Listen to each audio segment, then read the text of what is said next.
Halo guys, apa kabar? Ini sebenarnya udah lama banget ya. Aku waktu itu janji mau bikin review, tapi aku nggak sempet. Soalnya ini kan masih aku lagi ujian UAS ya, maklum mahasiswa ujian UAS, jadi belum sempet mau nge-review. Ya sebenarnya waktu itu udah bikin reviewnya, tapi apa namanya? HP ku agak aneh, jadi nggak bisa gitu buat ngerekam. Tapi habis di restart itu bisa, ya minta adik kali ya. HP-nya mana ya, udah lama banget.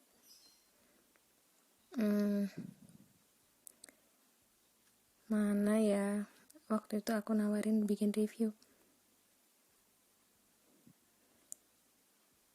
Mana ya.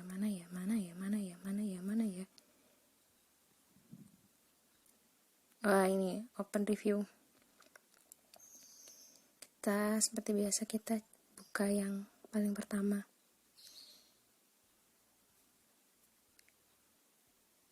Oh, yang ini ya.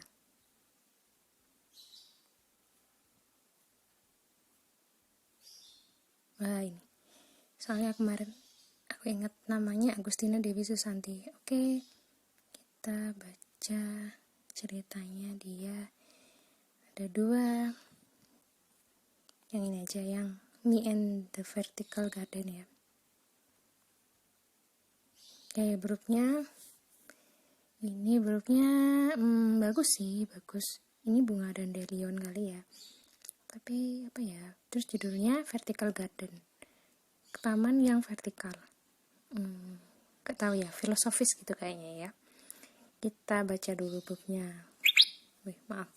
Vertical Garden itu bukan hanya sebuah taman yang dibuat karena lahan terbatas. Dia melukiskan aku. Oh, Vertical Garden itu vertikal ini apa namanya, yang taman yang ada di atas tuh ya. Gimana sih orang Kesmas gak tahu Vertical Garden? Dia melukiskan aku, dia prasasti keberadaanku dan murid-muridku. Oke. Murid-muridku. Ini grupnya puitis gitu ya kali ya.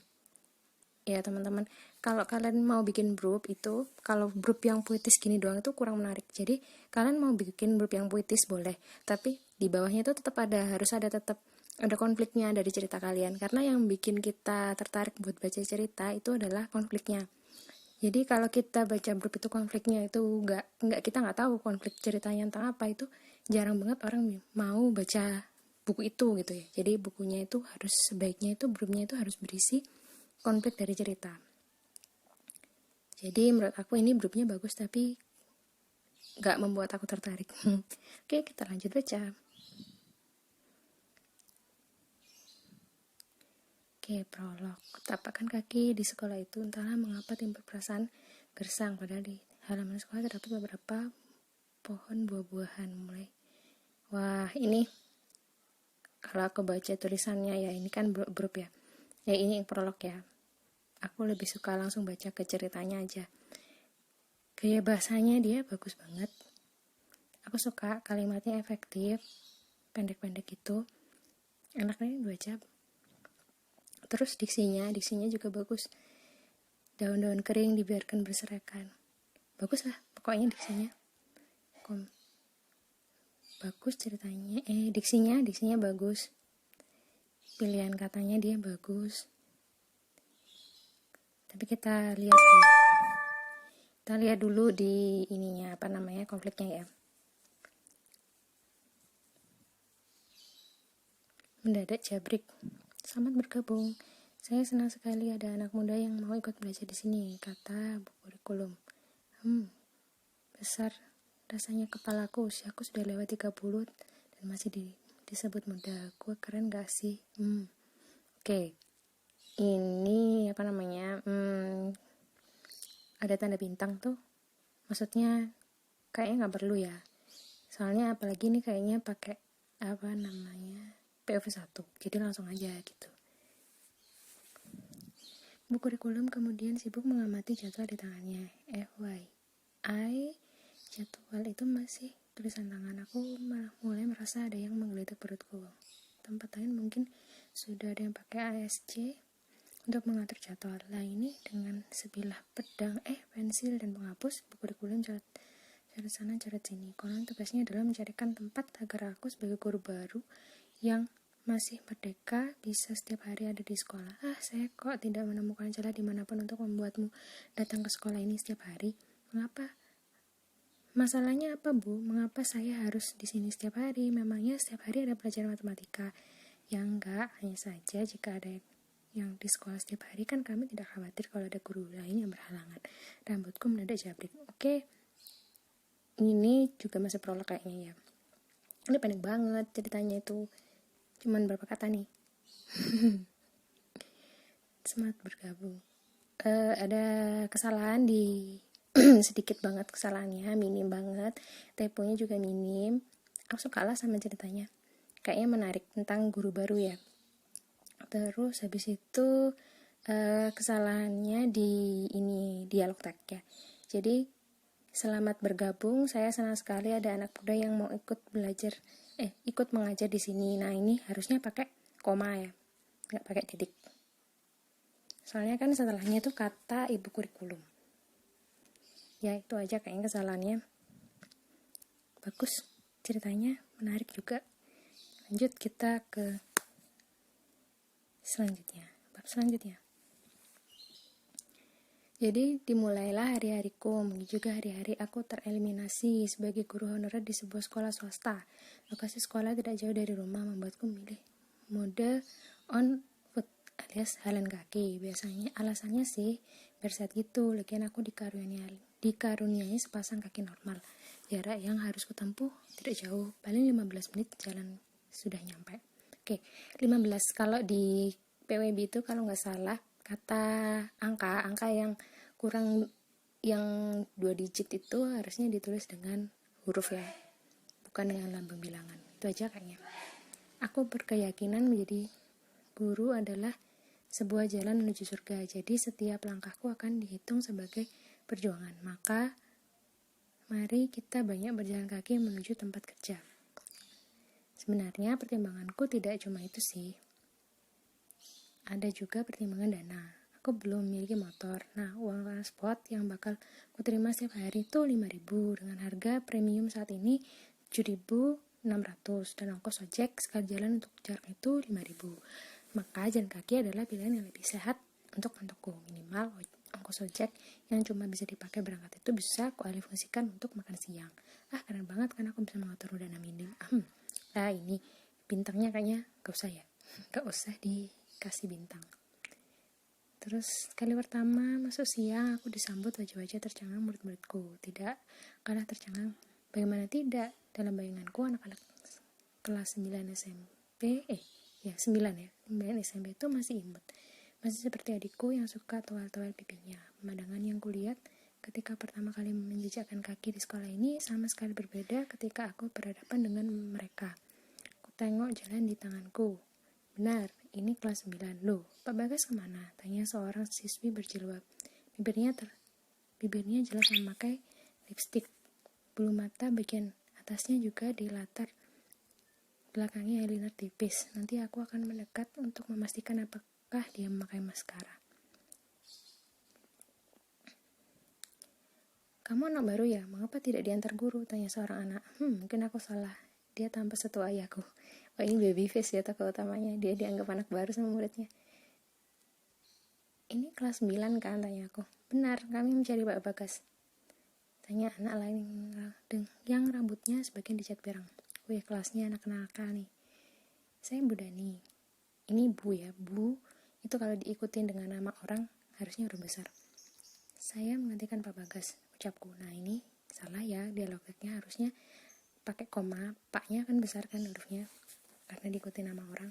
Kemudian ada dialog tag, jadi koma, terus ucapkunya huruf kecil. Mereka saling berpandangan, senyum nakal dilempar dan aura tidak nyaman mulai terasa.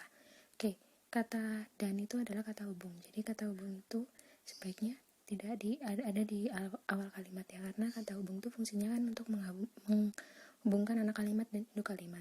Jadi kalau di depan itu dia harusnya sambung dengan kalimat sebelumnya kan, kalau dan itu. Kalau yang boleh di depan itu setahu cuma namun sama akan tetapi ya. Terus kami tidak mau belajar kalau tidak bersama Pak Bagas. Protesnya suarain sama ya, dialog teknya salah. Harusnya Pak-nya huruf besar dan ini pakai koma, kemudian P-nya huruf kecil yang protesnya. Ya, tidak ada guru sekeren Pak Bagas. Jangan coba-coba mengambil tempat Pak Bagas di hati kami. Wow, Pak Bagasnya keren banget nih kayaknya. Jadi Pak Bagas pasti sangat istimewa. Namun mengapa beliau mengundurkan diri? Saya yakin saya mendengar beliau berpamitan pada kalian minggu lalu. Pindah ke sekolah negeri. Begitu lagi. Ini sudah tidak bisa dihitung lagi berapa kali kan kita ditinggalkan guru demi mengajar di sekolah lain yang lebih keren. Keluh iklan. Keluh siswi ber-eyeliner. Ya sama ya kayak yang tadi. Ini dialog teknya salah, harusnya pakai lebih keren, koma, tanda petik, terus keluhnya huruf kecil. Aku hela napas. Oke, hela nafas ya. Ini kalau di KBBI itu kalau nggak salah napas pakai P. Kita cek di KBBI kita. Jadi aku punya aplikasi namanya, mana aplikasinya ya? Nih, kalian harus download aplikasi ini di Google Play Store ya, buat nyari kata-kata yang ada di kamus. Kan kalau kita cari nafas, gak adanya napas. Nah, kalau napas itu baru ada. Jadi yang benar itu adalah napas. Kalian bisa nyari. Jadi kalian kalau nulis wajib kalian punya ini. Terus sama aplikasi yang satu ini namanya Thesaurus. Di sini kalian bisa mencari kata-kata yang sinonim gitu. Misalnya itu tadi napas. Nah, di sini ada kata-kata kalau napas tuh bisa diganti pakai respirasi gitu. Atau kata-kata lainnya gitu, kayak terkejut. Nah, terkejut itu kata gantinya ada kaget, nanap, terbangun, tercengang. Nah, dengan adanya ini kita tuh bisa memperkaya diksi kita. Jadi tulisan kita itu gak monoton cuma itu aja. Jadi kalian harus kalau jadi penulis tuh wajib punya dua aplikasi ini, Thesaurus sama KBBI. Oke, lanjut lagi kita ke mana tadi? Ini. Kalian sudah belajar sampai di mana sama Pak Bagas? Tanyaku. Paknya besar ya hurufnya. Sebenarnya aku sudah mendapat info update dari Pak Bagas, tapi tentu saja aku harus mengetahui apa yang ditangkap oleh anak-anak ini. Sudah kami bilang, kami tidak mau belajar kalau tidak bersama Pak Bagas. Anda guru baru, apa Anda kelak juga akan meninggalkan kami setelah mendapatkan tempat yang lebih keren? Tanya siswi itu lagi. Paling sama saja. Sudahlah, kita tidak perlu memperpanjang urusan ini. Kami yang keluar atau ibu yang keluar? Tanya siswa yang badannya paling besar. Aku tercekat. Oke, tercekat itu sebenarnya nggak ada di KBBI kalau nggak salah ya. Kita lihat lagi KBBI-nya. Mana tadi? Nih, cekat itu artinya kayaknya pintar. Iya kan, cekat itu artinya pintar, cerdik. Kalau tercekat nggak ada tercekat ya, kayaknya adanya cekatan, kecekatan, cekat. Ya, adanya kecekatan, tercekat nggak ada. Jadi kalau kalian mau, tapi banyak ya, kecekat itu sering dipakai orang, walaupun sebenarnya itu kata-kata dari mana juga gak tahu ya.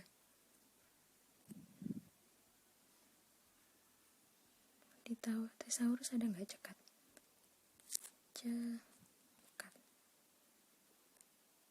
Nah, gak ada. Tercekat artinya bijak, cakap, akas, cepat, tanggap gitu kan. Cekat itu. Aku tercekat, aku terpintar. Kan nggak cocok ya. Mungkin maksudnya kan terkejut gitu. Bisa tercengang atau apa gitu. Bisa digantilah dengan kalimat yang memang ada di KBBI. Oke? menurut aku aku udah review 3 cerita ya kayaknya. Ini 3 cerita ketiga yang aku review, dan menurutku ini ceritanya bagus banget, menarik gitu ya, konfliknya antara guru baru dengan muridnya gitu ya. Muridnya nakal-nakal, kayaknya keren banget, kayak apa ya, mengingatkan aku sama film jadul Jepang, judulnya Kritichi Onizuka, nggak salah ya, bagus banget itu filmnya. Ceritanya menarik, konfliknya. Cuman ini pendek banget, satu chapter cuman berapa kata, ini pendek banget ya. Jadi sebenarnya kalau kalian itu nulis itu, kalau dibaca gitu, itu kalau nggak salah satu chapter itu minimal 1.500 ya, 1.000 sampai 1.500, 2.000 lah maksimalnya, kayaknya 1.500 lah. 1.500 ya, pokoknya paling dikit 1.000. Kalau ini nggak tahu ini berapa kata, kayaknya pendek ya, 300-an kayaknya ya. Kalau kalian masukin kayak cetak gini di Cabaca pasti disuruh manjangin, soalnya kan di Cabaca itu kan orang bayar ya, pakai kerang 10 kerang gitu satu chapternya. Nah itu isinya dikit, orangnya mencak dong. Jadi diusahakan kalau nulis chapter agak panjang dikit, minimal kalau di Wattpad itu ya 500 lah ya, 500. Nanti kalau dimasukin di Cabaca bisa 2 chapter jadi 1. Aku sebenarnya sering seperti itu. Soalnya apa ya, kalau nulis chapter banyak itu, semakin banyak chapter semakin banyak yang baca kan, pembacanya semakin banyak, jadi view-nya kelihatan banyak, padahal aslinya view-nya dikit, cuman chapternya aja yang panjang. Oke, ini ceritanya menarik, tapi prolognya kayak terlalu banyak ya. Dari sini terus habis itu ada prolog lagi, di sini juga kayaknya ini prolog. Ya kayaknya cuma 100 kata. Jadi mungkin prolognya jadi satu aja deh. Terus habis itu ini menarik yang chapter ini, bisa dimajuin. Terus berupnya itu harus menggambarkan isi ceritanya. Jadi mungkin ada bagian yang puitis, terus habis itu di bawahnya harus ditambahin isi ceritanya. Itu saran dari aku. Yang lainnya aku suka ceritanya, cuman ya masalah dialog tag harus belajar lagi sepertinya, itu aja. Yang lainnya udah bagus.